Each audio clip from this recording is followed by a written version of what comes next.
Good morning dear friends. Board ઉપર દેખાની સાથે જ આપને ખ્યાલ આવી ગયો હશે કે પૂર્વ તૈયારી સાથેનું આપણું અત્યારે આ ચિતરાયેલું બોર્ડ, સમયની બચત. મિત્રો, આજના લેક્ચર 6 માં આપણે સંકુલન ક્ષમતાનો અભ્યાસ કરવાનો છે. સંકુલન કહેતા સંકુલનીય જે સમૃદ્ધ સંકુલનીય રચનાઓનો આપણે અભ્યાસ કરી ગયા, જેને આપણે ક્લોઝ પેક રચના કહીએ છીએ. તો એ ક્લોઝ પેક રચના બાબતમાં જોઈ શકાય છે કે સાદી સમઘનીય રચના, બીસીસી રચના, કે ચાહે પછી એચસીપી રચના હશે, એ એફસીસી રચનામાં જે આપણે વાત કરીએ જે સીસીપી નો પ્રકાર છે, તો એ સાદો સમઘન, primitive cubes, body centre cubic and face centre cubic. તો વિદ્યાર્થી મિત્રો, સંકુલન ક્ષમતા છે શું? તો સંકુલન ક્ષમતા એટલે કણો વડે ભરાયેલા જે પણ કોઈ ચોક્કસ કુલ કદ છે, કણો વડે ભરાયેલા કુલ અવકાશ માટેનું ટકાવારી શોધવાની છે, અને એને આપણે કહીએ છીએ સંકુલન ક્ષમતા. ફરી એક વખતે, દાખલા તરીકે આની ઉપર ઘટક કણો હશે કોઈ પણ એમની ઘન આકૃતિમાં, તો એ કણો વડે ભરાયેલા અવકાશના ટકા એટલે સંકુલન ક્ષમતા. હવે આ સંકુલન ક્ષમતાનો અભ્યાસ કરવો શા માટે જરૂરી છે એવું પણ થશે કે સાહેબ સંકુલન ક્ષમતા એટલે કે પેકિંગ ક્ષમતા છે, એનો અભ્યાસ આપણે કેમ જરૂરી છે? તો મિત્રો, આપણે ઘન અવસ્થાનો પ્રકરણ અભ્યાસ કરી રહ્યા છે.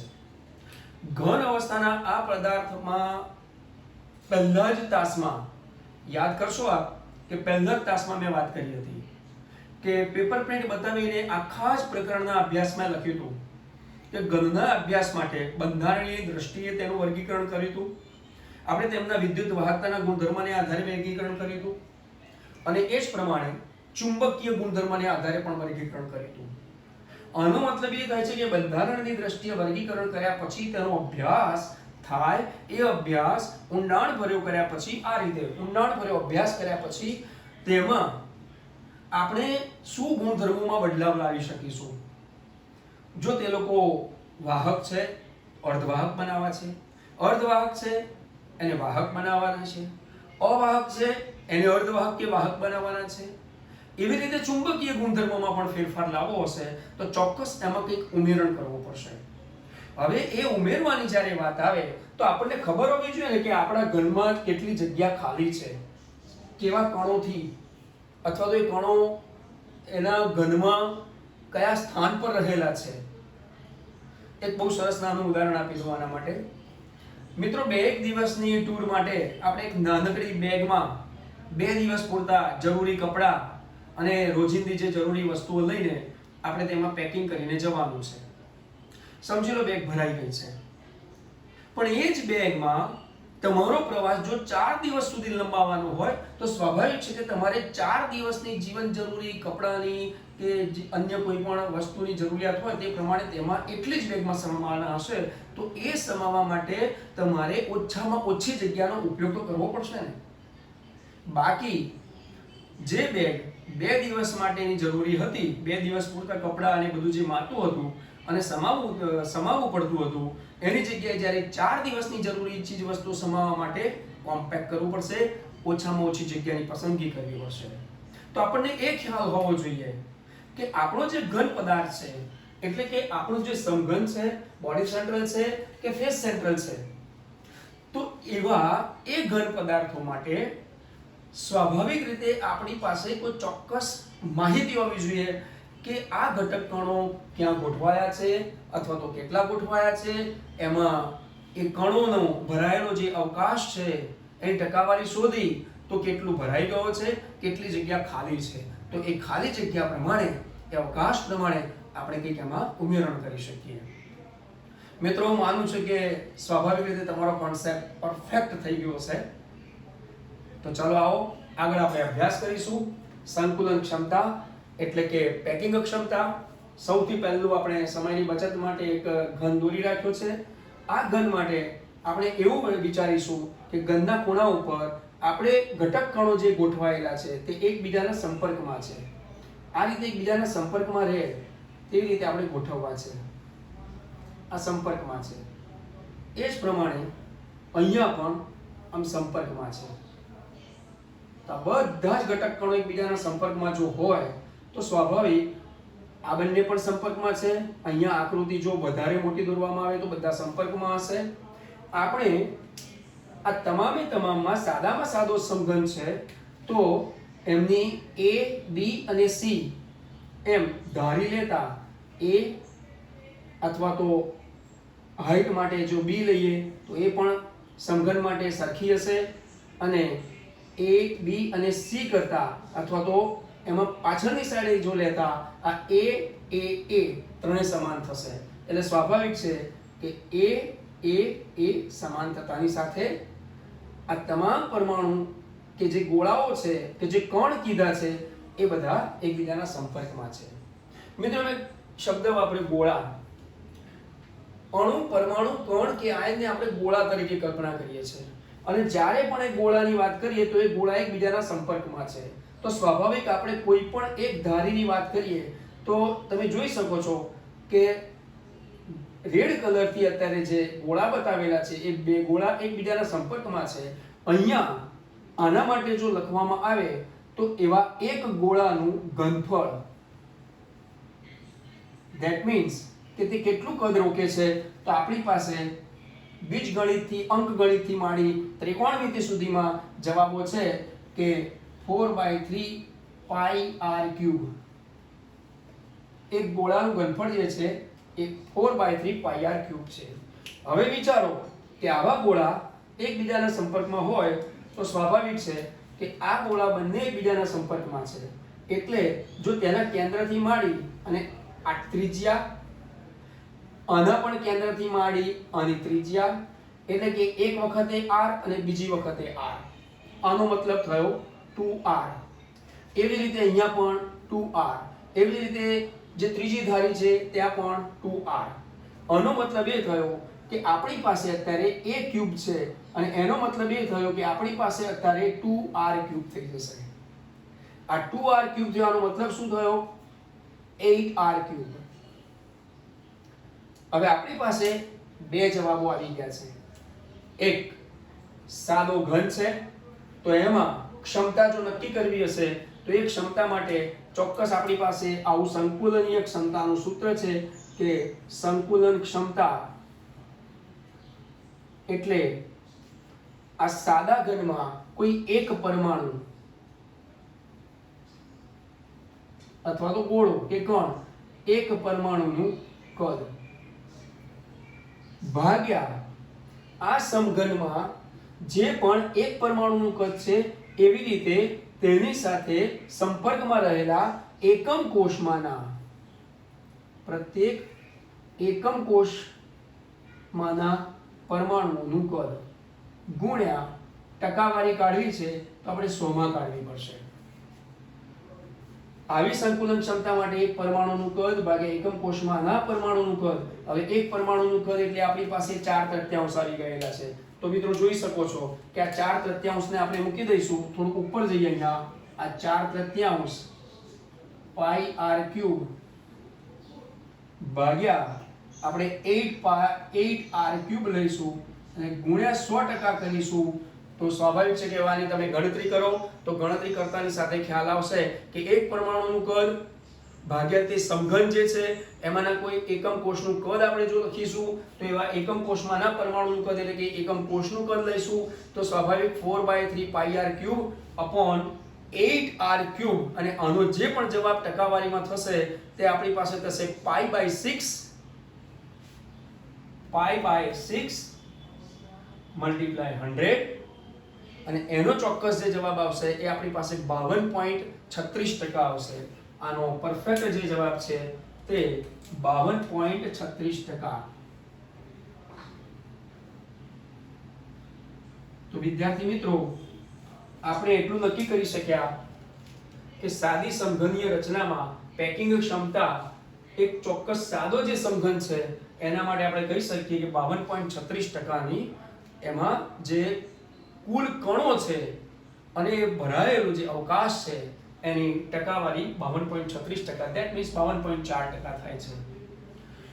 હવે સાદા ઘન ઉપરથી જ્યારે BCC અને આપણે HCP ની વાત કરીએ, FCC ની પણ વાત કરીએ, ફલક કેન્દ્રિત ક્યુબિક ક્લોઝ પેક કોન્ફિગરેશનની.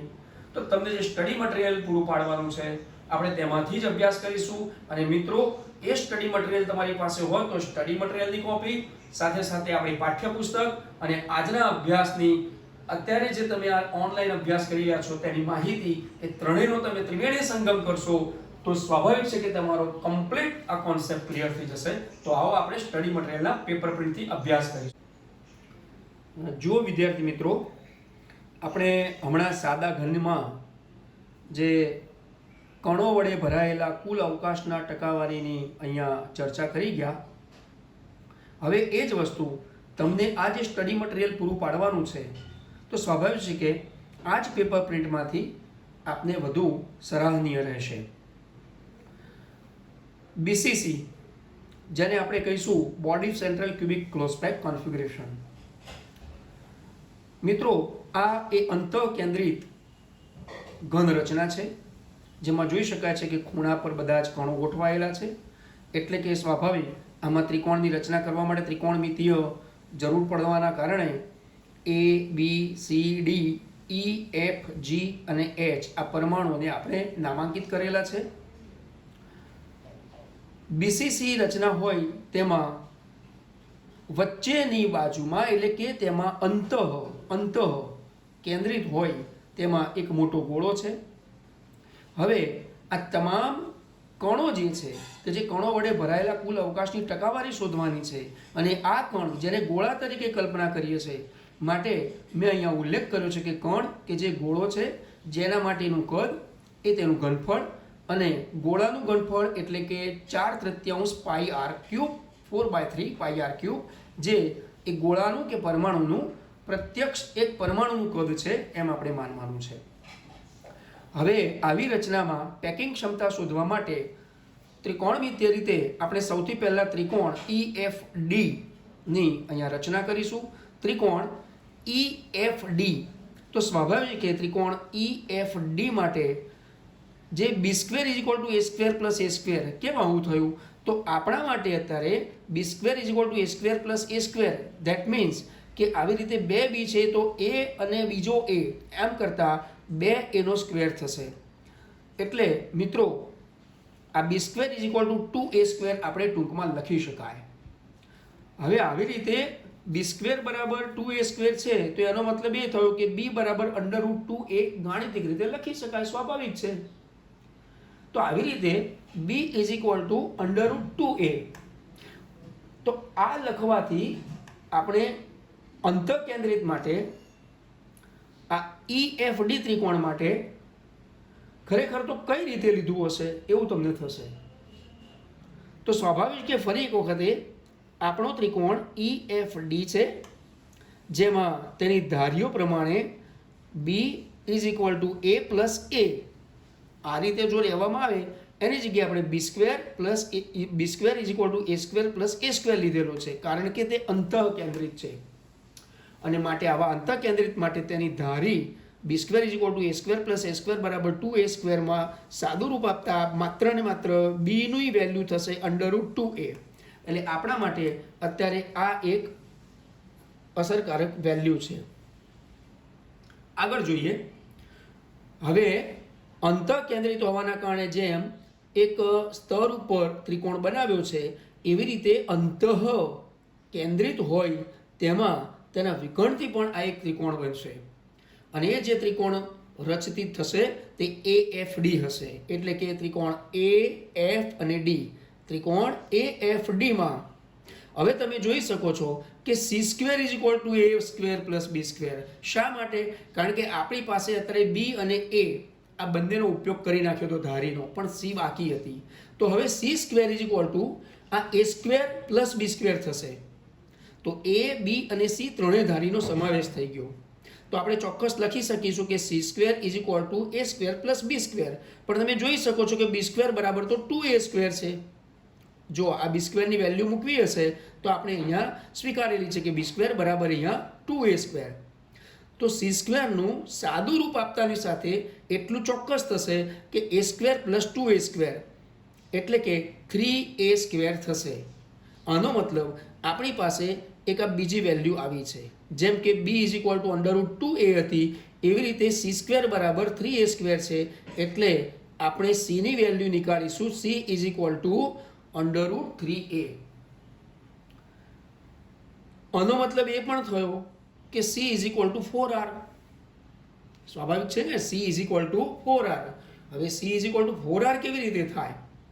તો સ્વાભાવિક છે કે 3 ગોળા એકબીજાના સંપર્કમાં આવે તો એ ત્રણ ગોળા એકબીજાના સંપર્કમાં આવતાની સાથે આપણે ચોક્કસ કહી શકીએ કે 3 ગોળા સંપર્કમાં આવે તો સ્વાભાવિક, જો અહીંયા તમને રચના કરીને બતાવું એટલે ચોક્કસ ખ્યાલ આવશે. આપણે આવા 3 ગોળા લઈ લઈએ, આ 1, આ 2 અને આ 3, અને દરેકના આવા મધ્યબિંદુથી સંપર્કમાં હોય તો આ એક r, આ બીજી r, આ ત્રીજી વખતે r અને આ ચોથી વખતે r.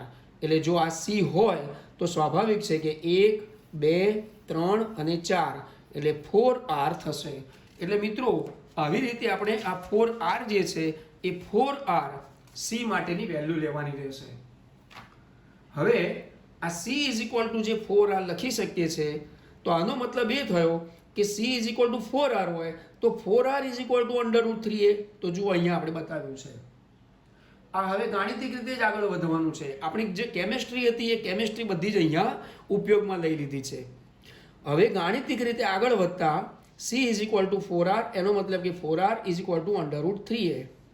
માટે a ની જો વેલ્યુ નીકાળવી હશે તો a is equal two 4r upon √3. હવે આપણે જઈશું અંતિમ આ BCC માટે અંતિમ સૂત્ર પર, કે જે એકમ કોષ માટે આપણે સંકુલન ક્ષમતા અને એ એકમ કોષનું કદ કેટલું હોય તો જેમ આપણે સમઘનીયમાં લીધું હતું એવી રીતે અહીંયા એક સૂત્ર બનશે. જો આપ જોઈ શકો છો કે સંકુલન ક્ષમતા માટે એકમ કોષમાંના 2 ગોળાઓ વડે રોકાયેલ કદ, એકમ કોષમાં 2 ગોળા વડે રોકાયેલું કદ, અને બંને ગોળા વડે જે રોકાયેલું કદ હોય તેની આપણે સંખ્યા લેવાની છે 4/3πr³ મલ્ટીપ્લાય 2, કારણ કે 2 ગોળા છે, એક ગોળાનું ઘનફળ 4/3πr³. એવી રીતે જો એકમ કોષમાં 2 ગોળાઓ વડે રોકાયેલ કદ હોય, કેમ 2 ગોળાઓ? કારણ કે ખૂણા પરનો છે અને અંતઃકેન્દ્રિતનો પણ છે. કેમ? તો આપણે આગળ એકમ કોષમાં પરમાણુઓની સંખ્યા નક્કી કરી હતી, યાદ આવે છે મિત્રો? કે અંતઃકેન્દ્રિત માટે એકમ કોષમાં પરમાણુની સંખ્યા 2. તો જુઓ એકમ કોષમાંના 2 ગોળાઓ વડે રોકાયેલું કદ એટલે 2 × 4/3πr³ થશે, ભાગ્યા એકમ કોષનું કુલ કદ.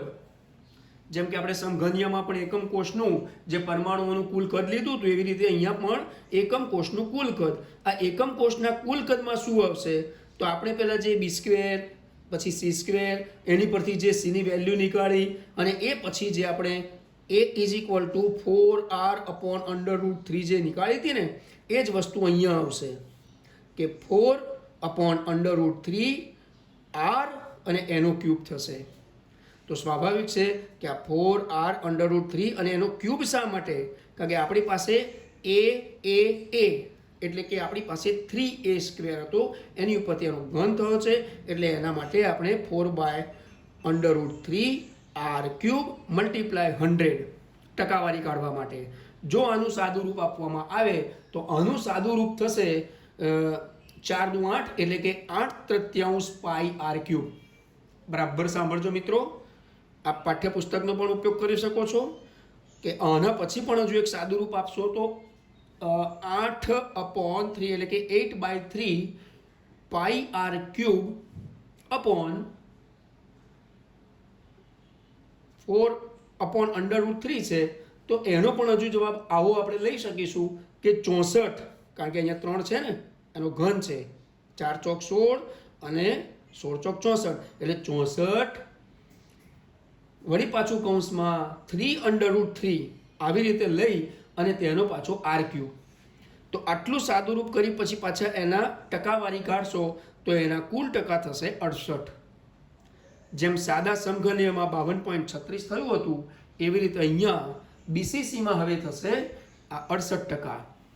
તો વિદ્યાર્થી મિત્રો, આપણે પાઠ્યપુસ્તક પણ જો તમારી પાસે અત્યારે ઉપસ્થિત હોય, મેં તમને અગાઉ પણ કીધું સાદા સમઘનની રચનાની બોર્ડ ઉપર અભ્યાસ કરાવતાની સાથે કે અહીંનું સ્ટડી મટીરિયલ, ઉપરાંત બોર્ડ પર તમને સાદો સમઘન ભણાવ્યો હતો તો એ વખતે બતાવેલી ટેકનિક, ઉપરાંત આ સ્ટડી મટીરિયલથી અત્યારે અભ્યાસ કરી રહ્યા છે તેની ટેકનિક અને આપણું પાઠ્યપુસ્તક. વિદ્યાર્થી મિત્રો, પાઠ્યપુસ્તકમાં આપને પેજ નંબર 20, 21 અને 22 પર આ ત્રણેય રચનાઓ જોવા મળશે, જે આપણે એક જ પેપર પ્રિન્ટ ઉપર ત્રણેય રચનાઓને કોમ્પેક્ટ કરીને મૂકેલી છે. ચાલો હવે આગળ આપણે જોઈશું HCP એટલે કે CCPમાં, જેને આપણે હેક્ઝાગોનલ કહીએ છીએ. આ હેક્ઝાગોનલ માટે આપણે સ્વાભાવિક સ્વીકારવું પડશે કે હવે આ ગોળો ક્યાં રહ્યો છે. આપ જોઈ શકો છો, જે મેં બોર્ડ ઉપર જ્યારે તમને અભ્યાસ કરાવ્યો ત્યારે મેં વાત કરી હતી કે ફેસ સેન્ટ્રલ ક્યુબિક ક્લોઝપેક કોન્ફિગરેશન, જે HCP હેક્ઝાગોનલ ક્લોઝપેક કોન્ફિગરેશન કે ક્યુબિક ક્લોઝપેક કોન્ફિગરેશન આપણે કહીએ છીએ, એટલે કે CCP અથવા તો HCP. આગળ અભ્યાસ કરીશું મિત્રો. સમઘનમાં ફરી પાછા ખૂણા ઉપરના પરમાણુ A, B, C, D, E, F, G અને H. મિત્રો આવા પરમાણુઓમાં A અને C ના સંપર્કમાં રહેતા જ બંનેના સંપર્કની અંદર આવે તે રીતે આ ફલકનો એક પરમાણુ છે, એટલે કે એક ગોળો છે. હવે ત્રિકોણમિતીય રીતે આનો જો ત્રિકોણ રચવામાં આવે તો ત્રિકોણ A, B અને C માં સ્વાભાવિક છે કે AB અને C માં આ AC square is equal two AB square plus BC square થશે. પાયથાગોરસ તો આ પ્રમાણે AB square plus BC square અને આ ત્રણેયની જે ધારી પ્રમાણે મૂલ્ય મૂકવામાં આવે તો સ્વાભાવિક BC અને AB, કારણ કે આ પણ A છે અને આ પણ ધારી A છે. તો બંને માટે આપણે A square plus A square મૂકવું પડશે, કારણ કે BC માટે પણ A અને AB માટે પણ A. તો A square plus A square બરાબર 2A સ્ક્વેર થશે. હવે આપણે બી ધારી માટેનો જો અભ્યાસ કરીએ તો બી ધારી માટે આપણે જોઈ શકીએ છીએ કે જુઓ મિત્રો, બી ધારી એટલે કે √2a એ ગોળાની ત્રિજ્યા r માટે છે. ગોળાની ત્રિજ્યા ધેટ મીન્સ કે અહીંયા પણ ત્રણ ગોળા એકબીજાના સંપર્કમાં છે એટલે 4r થાય. તો એનો મતલબ આપણે સીધું પણ લઈ શકાય કે b is equal two 4r. મિત્રો ચોક્કસ ખ્યાલ આવ્યો હશે આપને કે જે મેં અહીંયા વાત કરી આપણા પાઠ્યપુસ્તક પ્રમાણે કે b is equal two √2a, જે ગોળાની ત્રિજ્યા r માટે, અને એક ગોળાનું ઘનફળ જે છે એ આપણે આગળ કામે લઈશું. તો b is equal two 4r. આનો મતલબ કે ઇઝ ઇક્વલ ટુ √2a, કારણ કે ગોળાની ત્રિજ્યા r માટે છે ને, ગોળાની ત્રિજ્યા તો અહીંયા આપણી પાસે 4r થઈ. તો b is equal two √2a. હવે આ જ b બરાબર 4r છે તો 4r બરાબર √2a, અથવા તો એને આ રીતે પણ લખી શકાય, a ને સૂત્રનો કરતા બનાવો તો a બરાબર 4r અપોન √2. હજુ પણ જો આ a ને સૂત્રનો કરતા બનાવતાની સાથે સાદું રૂપ આપવું હોય તો આ રીતે આપી શકાશે, a is equal two 2√2r, જેમાં ત્રિજ્યાને આપણે સૂત્રનો કરતા બનાવશો તો વળી પાછું એનું સ્વરૂપ આવું થશે, r is equal two a upon 2√2. ધ્યાન રાખજો મિત્રો ખાસ કે r is equal two a upon 2√2. શા માટે આવું લેવાનું અત્યારે આપણે જરૂર પડશે? તો સ્વાભાવિક છે કે આપણે જ્યારે પેકિંગ ક્ષમતા માટે જે સૂત્ર વાપરવાનું થશે તેમાં એકમ કોષનું જે કુલ કદ લેવાનું થશે એ એકમ કોષના કુલ કદ માટે આ વેલ્યુ જરૂર આપણને ઊભી થશે. આ જ વેલ્યુની જરૂર ઊભી થશે. કઈ? તો a is equal two 2√2r, કારણ કે તેમાં એકમ કોષનું કદ લેવાનું છે. હવે જો આ રચનામાં કુલ 4 ગોળા થયા તો કુલ 4 ગોળાઓને કારણે, કેમ 4 ગોળા? આપણને થશે કે સાહેબ આમાં 4 ગોળા કેમ? તો ફરી પાછો પહેલાં લેક્ચરને યાદ કરો કે એકમ કોષમાં પરમાણુની સંખ્યાની ગણતરી હતી. સાદા ઘનમાં 1, અંતઃકેન્દ્રિત ઘનમાં 2 અને ફલક કેન્દ્રિત માટે એટલે કે આવી હેક્ઝાગોનલ ક્લોઝપેક કોન્ફિગરેશન હોય ત્યારે 4 પરમાણુ હતા. યાદ આવી ગયું ને? તો આ પ્રમાણે આ રચનામાં કુલ 4 ગોળા હોય. હવે જો તેની પેકિંગ ક્ષમતા માટે સૂત્ર મૂકવાનું થશે તો આપણે એવું મૂકી શકીશું કે એકમ કોષમાંના 4 ગોળાથી રોકાયેલું કદ, એકમ કોષમાંના 4 ગોળાથી રોકાયેલું કદ ભાગ્યા એકમ કોષનું કુલ કદ. ફરી એક વખતે આ પેકિંગ ક્ષમતા માટે એકમ કોષમાંના 4 ગોળાનું કદ ભાગ્યા એકમ કોષનું કુલ કદ અને ટકાવારી કાઢવા માટે 100. હવે જો 4 ગોળાઓનું આપણે આ કદ લેવાનું હોય એકમ કોષમાં, તો આપણા એક ગોળાનું ઘનફળ 4/3 πr³ હતું. તો આનો મતલબ એ થયો કે આવા 4/3 πr³ મલ્ટીપ્લાય 4 થઈ જશે. અને છેદમાં આપણે આ વેલ્યુ મૂકવાની છે, કારણ કે એકમ કોષનું કુલ કદ માગ્યું છે. તો જુઓ 2√2r અને એ એક ક્યુબ છે એટલે એનો ક્યુબ થઈ જશે 2√2r³ મલ્ટીપ્લાય 100.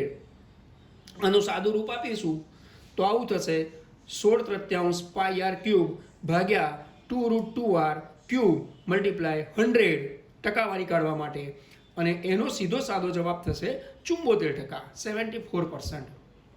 તો વિદ્યાર્થી મિત્રો, આપણી પાઠ્યપુસ્તકના જે હમણાં મેં કીધું તે પ્રમાણે 20, 21 અને 22 નંબરના પેજ ઉપર જે પણ 3 સંકુલન ક્ષમતા માટેની, જે ક્લોઝપેક રચના માટેની આકૃતિઓ સહિતની ગણતરીઓ આપેલી છે તેને આપણે આ સ્ટડી મટીરિયલના એક જ પેપર પ્રિન્ટ ઉપર આકારી લીધેલી છે. ડિયર ફ્રેન્ડ્સ, હવે આ સંકુલન ક્ષમતાના અભ્યાસ પછી ચોક્કસ આપણે આવા એકમ કોષ પરિમાણ માટે સમાવિષ્ટ ગણતરીનો અભ્યાસ આવશે. એ પણ હું આપને પેપર પ્રિન્ટ અને તેના કેટલાક ગણતરીના ઉદાહરણથી આજના લેક્ચરના અંતે અભ્યાસ કરવા માંગુ છું. જોઈ શકો છો.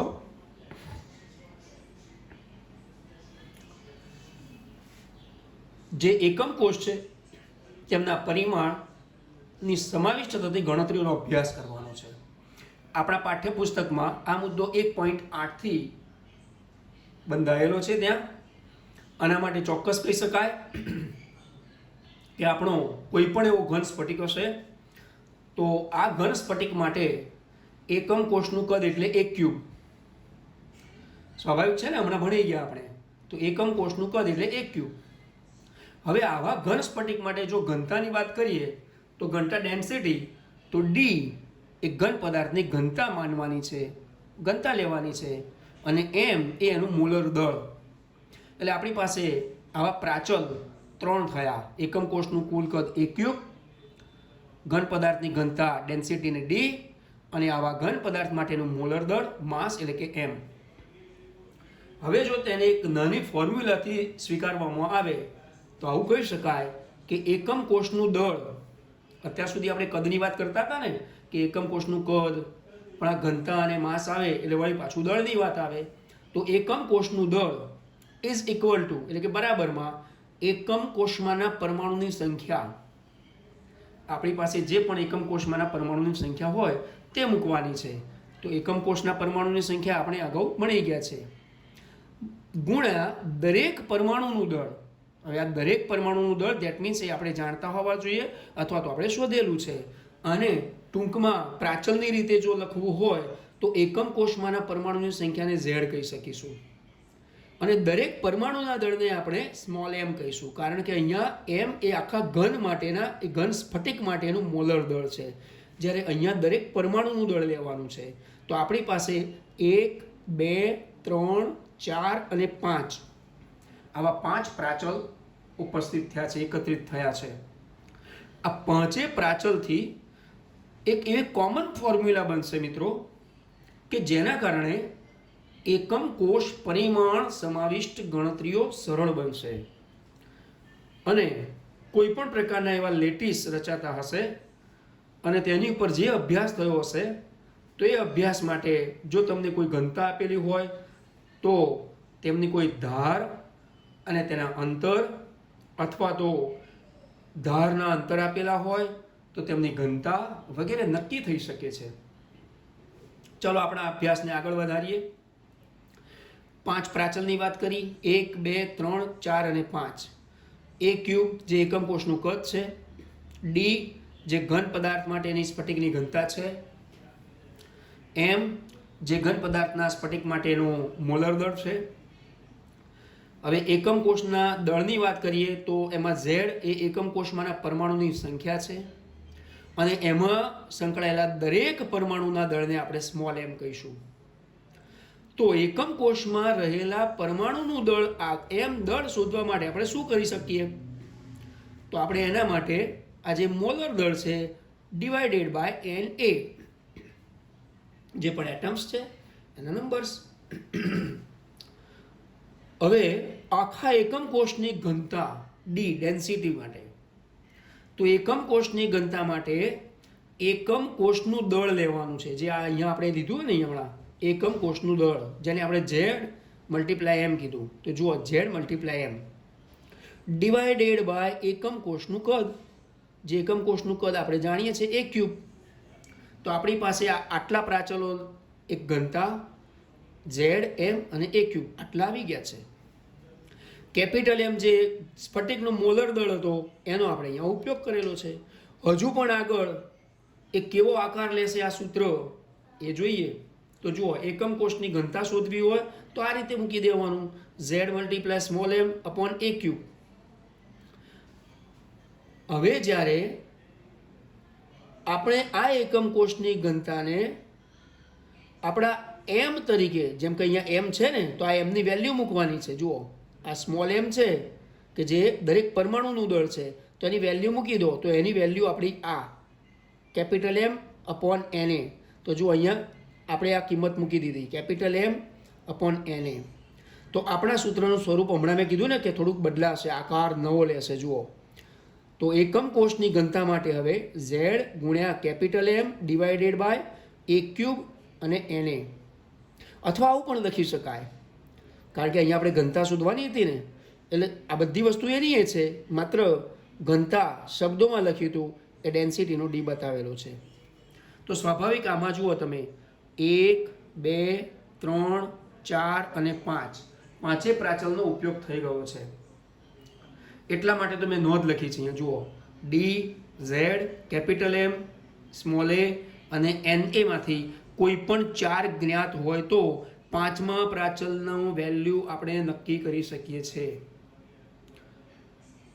આ વિધાન લખવા ખાતર નથી, પણ આપણે એક ઉદાહરણીય ગણતરી કરીએ. ચાલો એક રકમ સ્વરૂપે અહીંયા લખ્યું છે કે સિલ્વર Ag એ સીસીપી લેટીસ રચે છે અને તેના સ્ફટિકના એક્સ કિરણોના અભ્યાસથી નક્કી થયેલ એકમ કોષની ધાર 408.6 પિકોમીટર છે. જુઓ હમણાં મેં તમને વાત કરી હતી ને કે આપણે કોઈક વેલ્યુ જાણતા હોઈએ તો અન્ય વેલ્યુ શોધી શકીએ.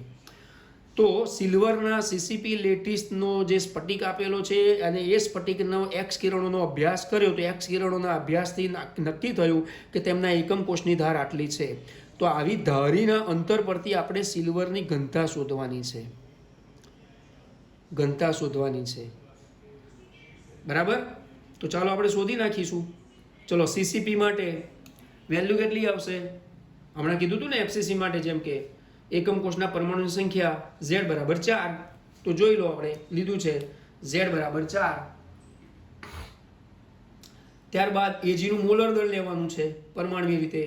તો 108 લઈ શકાય છે, પણ આપણે પરફેક્ટ લીધું છે 107.9 ગ્રામ મોલ ઇનવર્સ. હવે અહીંયા ગ્રામ પર મોલ ઇનવર્સ લીધું છે, તો સ્વાભાવિક છે કે આપણે ઘનતા શોધવાની છે, મોલર માસ આપેલો છે, એનું પણ વેલ્યુ લેવાની છે. તો આપણે એને કેજીમાં કન્વર્ટ કરી નાખ્યું. એટલે જુઓ 107.9 ગુણ્યા 10⁻³ કેજી મોલ ઇનવર્સ. હવે આપણી પાસે એકમ કોષની ધારની લંબાઈ છે, ધારી એટલે A, સ્મોલ a. તો સ્મોલ a ની બદલે વેલ્યુ આપણી પાસે આવી ગઈ. જુઓ 408.6 જે રકમમાં આપેલી છે એ પિકોમીટરમાં છે, તો એને આપણે મીટરમાં ફેરવી દઈશું. આપણે વાત કરીએ ને CGS અને MKS, તો એ વેલ્યુનું અહીંયા રૂપાંતર કરી નાખ્યું છે. હવે આપણે આપણી ફોર્મ્યુલા મૂકી આ રહીએ આ રકમ માટેની. તો આ ફોર્મ્યુલા ઘનતા D બરાબર Z.m અપોન A³.Na મૂકી દીધી ને. હવે આમાં વેલ્યુ મૂકવાની છે. હવે જો આપણે આ વેલ્યુ મૂકીએ તો પાછળ એક થોડી ગણતરી મેં કરી બતાવી છે, એવી આપણે ગણતરી કરીએ. જો આ ગણતરી છે, ઘનતા D બરાબર Z.m અપોન A³.Na, જે આપણું સૂત્ર થયું, એમાં વેલ્યુ મૂકી દીધી ઝેડની. કેમ 4 લીધા એ તો આપણે વાત કરી કે સીસીપી છે. 4 ગુણ્યા આ વેલ્યુ લઈ લઈએ છીએ આપણે into 10⁻³ kg mall inverse upon 408.6 ગુણ્યા 10⁻12 એ A ક્યુબ થઈ ગઈ અને Na જે છે એ એવોગેડ્રો છે તો સ્વાભાવિક છે કે 6.022 ગુણ્યા 10⁻23 મોલ ઇનવર્સ આ દરેકનું સાદું રૂપ આપતાની સાથે આપણી પાસે આ જવાબ મળી ગયો કેજી મીટર, બરાબર. તો એને હવે સેન્ટીમીટર ક્યુબમાં ફેરવવો છે તો સેન્ટીમીટર ક્યુબમાં સીધી સાદી રીતે ફેરવી નાખ્યો. તો મિત્રો